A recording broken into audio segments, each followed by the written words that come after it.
আসসালামু আলাইকুম, আমি মোহাম্মদ তারেক মোল্লা আছি অ্যাডমিকচার কোচিং রুমের পক্ষ থেকে এবং আমার ইউটিউব চ্যানেল হলো টিকে ত্রিপলি এভরিডে। যারা এখনো আমার ইউটিউব চ্যানেলটি সাবস্ক্রাইব করেন নাই সকলকে সাবস্ক্রাইব করার জন্য অনুরোধ করা গেল।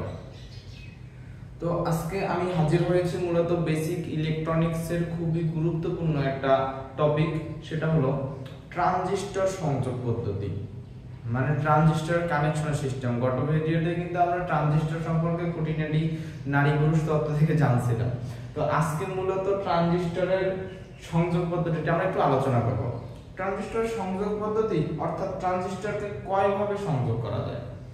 ট্রানজিস্টরের তিনটা টার্মিনাল আমরা জানি, ইমিটার, বেস, কালেক্টর।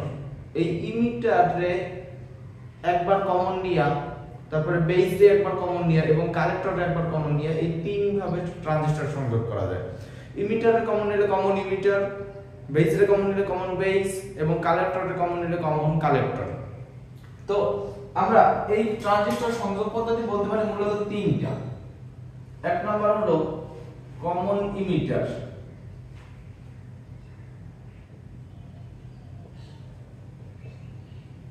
আরেকটা হলো কমন বেস,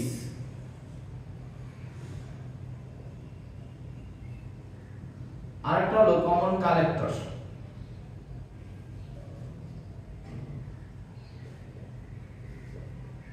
কমন ইমিটারে মূলত বিটা দ্বারা প্রকাশ করা হয়, কমন বেস রে আলফা দ্বারা প্রকাশ করা হয় এবং কমন কালেক্টরে গামা দ্বারা প্রকাশ করা হয়।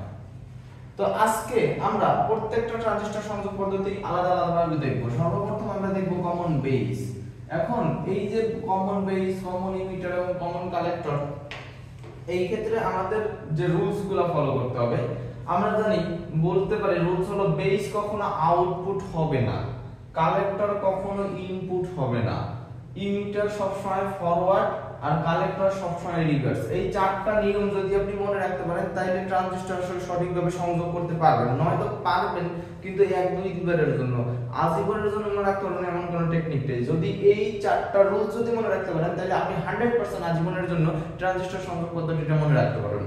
তো সর্বপ্রথম আমরা দেখব কমন বেস। এখন আমরা এইখানে রুলসের ভিতরে ইনপুট এবং আউটপুট কথাটা উল্লেখ করা আছে নাকি?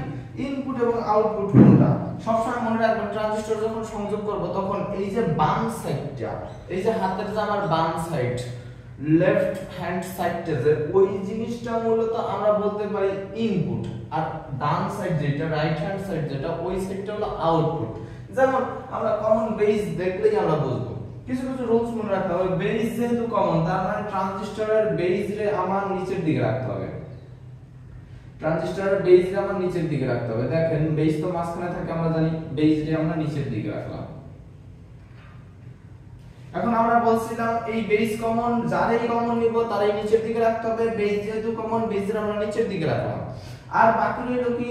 ইমিটার বাকি রয়েছে এবং কালেক্টর বাকি রয়েছে। দেখেন আসলে এইখানে আমরা বলছিলাম যে আমার বাম সাইড ইনপুট, অর্থাৎ এই সাইডটা ইনপুট এবং এই সাইডটা হবে আউটপুট। সব সময় এই সাইড ইনপুট, এই সাইড আউটপুট, বাম সাইড ইনপুট, ডান সাইড আউটপুট মনে রাখতে হবে। তো যেহেতু বাম সাইডটা ইনপুট, তার মানে আমার দেখি ইনপুট আউটপুট বসানোর ক্ষেত্রে কি রিকোয়ারমেন্ট আছে? বলা আছে বেস কখনো আউটপুট হবে না। বেস তো শেষ, বেস তো কমন, এখন এই ইনপুটেও থাকবে আউটপুটেও থাকবে। এখন বলছে কালেক্টর কখনো ইনপুট হবে না, তাহলে বাকি রইল কি? ইমিটার এবং কালেক্টর টার্মিনাল। তো ইমিটারের কিন্তু এর কোনো কথাবার্তা নাই, এর কোনো রিকোয়ারমেন্ট নাই, এর যেখানে দেন সমস্যা নাই, মানে ইনপুট সাইডেও দিলে হবে আউটপুট সাইডেও দিলে হবে, এর কোনো রিকোয়ারমেন্ট নাই, মানে চাওয়া পাওয়া খুব কম বলা যায়। কিন্তু এই যে কালেক্টর, এই কালেক্টর অনেক চাওয়া। সেই একজন মেয়া সবাই গেছে, তার কথা হইলো যে কালেক্টর কখনো ইনপুট সাইডে যাবে, মানে তার কথা হইলো হে আউটপুটে ছিল আউটপুটেই থাকবে, হে কখনো ইনপুট সাইডে যাবে না। তো কালেক্টর কনস্ট্যান্টলি সব সময় তাহলে আউটপুটে রাখতে হবে আমার এই রুলস অনুযায়ী। তো দেখি আমরা কালেক্টরে যদি আউটপুট সাইডে রাখতে হয়, আমরা জানি যে এই সাইডটা আউটপুট, তাহলে কি করলাম? একটা কালেক্টরে আউটপুট সাইডে দিয়ে দিলাম। এখন ইমিটার বাকি রইল, ইমিটারের তো কোনো রিকোয়ারমেন্ট নেই, এই কারণে আমরা ইমিটারে কি করলাম? ইনপুট সাইডে আমরা রেখে দিলাম। এখন এই ইনপুট সাইডে রাখার ফলে এটা হলো কালেক্টর, এটা হলো ইমিটার, কারণ আমরা জানি তীর চিহ্ন দেওয়াটা ইমিটার। এখন এই তীর চিহ্ন দ্বারা কিন্তু আমরা বুঝতে পারতেছি এটা পিএনপি ট্রানজিস্টর না এনপিএন ট্রানজিস্টর। যেহেতু পুরুষ ভিতরের দিকে তীর চিহ্নটা, তার মানে এটা হলো পিএনপি। আর পিএনপি ট্রানজিস্টর আমরা মূলত বেজরে যেহেতু কমন নিব এই কারণে বেজরে নিচের দিকে রাখা। এখন কথা হলো এই দুইটা হলো বায়াসিং এর শর্ত। ইমিটার সবসময় ফরওয়ার্ড করতে হবে, কালেক্টর সবসময় রিভার্স করতে হবে। ইমিটারটা যদি ফরওয়ার্ড করতে হয় তাহলে দেখেন এটা পি টাইপের সাথে আমার কি দিতে হবে, অবশ্যই পজিটিভ দিতে হবে। ইমিটারে ফরওয়ার্ড করার অর্থ পি টাইপের সাথে পজিটিভ, আর বাকিটাতে অবশ্যই নেগেটিভ হবে, আমরা বুঝতে পারি। তারপর বলা আছে কালেক্টর সর্বদা রিভার্স। কালেক্টর যদি রিভার্স করতে হয়, কালেক্টর কি আছে পি টাইপের সাথে আমার রিভার্স করতে হলে অবশ্যই আমার কি দিতে হবে, পি টাইপের সাথে যদি রিভার্স করতে হয় তাহলে অবশ্যই আমার দিতে হবে পজিটিভের সাথে নেগেটিভ, আর বাকি প্রান্ত অবশ্যই তাহলে আমরা পজিটিভ দিয়ে দেব। কারণ কি ব্যাটারি এক প্রান্ত, এই যে বায়াসিং এর এই সিস্টেম থেকে ব্যাটারি এক প্রান্ত কিন্তু আমরা জানতেছি কেমন। ইমিটার সবসময় ফরওয়ার্ড বলা আছে। ইমিটার ফরওয়ার্ডের অর্থ কি, ইমিটার ফরওয়ার্ডের অর্থ হলো ইমিটার সাইডটা ফরওয়ার্ড করতে হবে, পজিটিভের সাথে পজিটিভ দিতে হবে। তাহলে পজিটিভের সাথে পজিটিভ ব্যাটারি যদি এক পাশে দিতে পারে অন্য পাশে নেগেটিভ হবে, নরমাল। তারপরে এইখানে কালেক্টর ঠিক আছে পজিটিভ, কালেক্টর সবসময় রিভার্স করতে হবে। কালেক্টর যদি রিভার্স করতে হয় তাহলে পজিটিভের সাথে নেগেটিভ দিতে হবে। তাহলে ব্যাটারি এক প্রান্ত যদি নেগেটিভ হয় বাকি প্রান্ত পজিটিভ হবে, এটা ইজি নরমাল জিনিস। তো আমরা বুঝতে পারলাম যে আসলে কমন বেসটি আসলে কিভাবে কানেকশন করতে হবে। এখন দেখেন এইখানে ভোল্টেজ দিলাম, এইখানে ভোল্টেজ দিলাম। দেখেন ইমিটার কি ফরওয়ার্ড করা হয়েছে, ইমিটার কি কথা ছিল কি ইমিটার সবসময় ফরওয়ার্ড। দেখেন ইমিটার কি পি এর সাথে পজিটিভ দেওয়া হয়েছে, কালেক্টর সবসময় রিভার্স। দেখেন কালেক্টর কি পি এর সাথে নেগেটিভ দেওয়া হয়েছে, তার মানে আমাদের বায়াসিং রুল সম্পন্ন হলো। এখন আমরা দেখলাম কি থেকে, পিএনপি থেকে। আমরা চাইলে এনপিএন থেকে দেখতে পারি। এনপিএন থেকে যখন দেখব তখন কি বেসটা আমার অবশ্যই নিচের দিকে রাখতে হবে, এই হলো বেস। বাকি রইল কি ইমিটার এবং কালেক্টর। আমরা জানি ইমিটারের কোনো ইনপুট আউটপুটের কোনো রিকোয়ারমেন্ট নাই, কিন্তু কালেক্টর বলছে যে এই কালেক্টর কখনো ইনপুট সাইডে আসবে না, তাহলে কালেক্টরকে অবশ্যই আউটপুট সাইডে রাখতে হবে। আর বাকি রইল কি ইমিটার, তাহলে ইমিটারকে আমরা ইনপুট সাইডে দিয়ে দিতে পারি।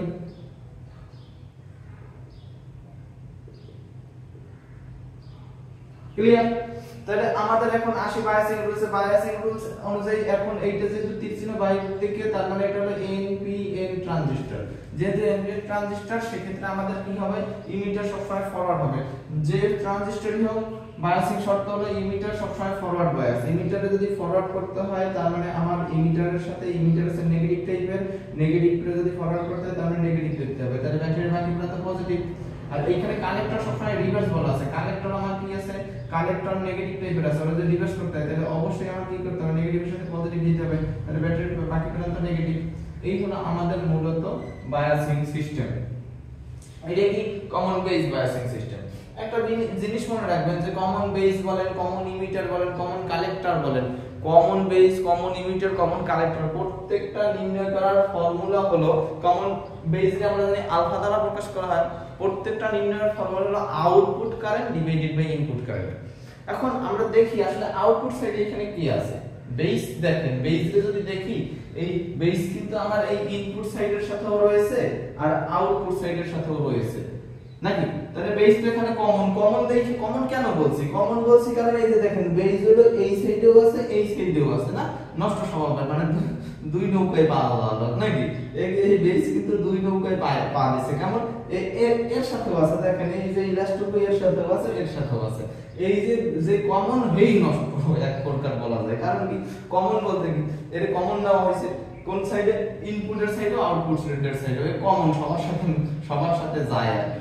তো এইখানে আমরা বলতে পারি যে যেহেতু কমন বেসটা যেহেতু কমন ইনপুটের সাথে থাকবে আউটপুটের সাথে থাকবে, তাহলে এখন বেস তো ইনপুট আউটপুটের কারেন্ট আমরা বলতে পারবো না বেসের বেলায়, কিন্তু ইমিটারটা কোন ধরনের কারেন্ট আমরা বলতে পারি ইনপুট নাকি আউটপুট।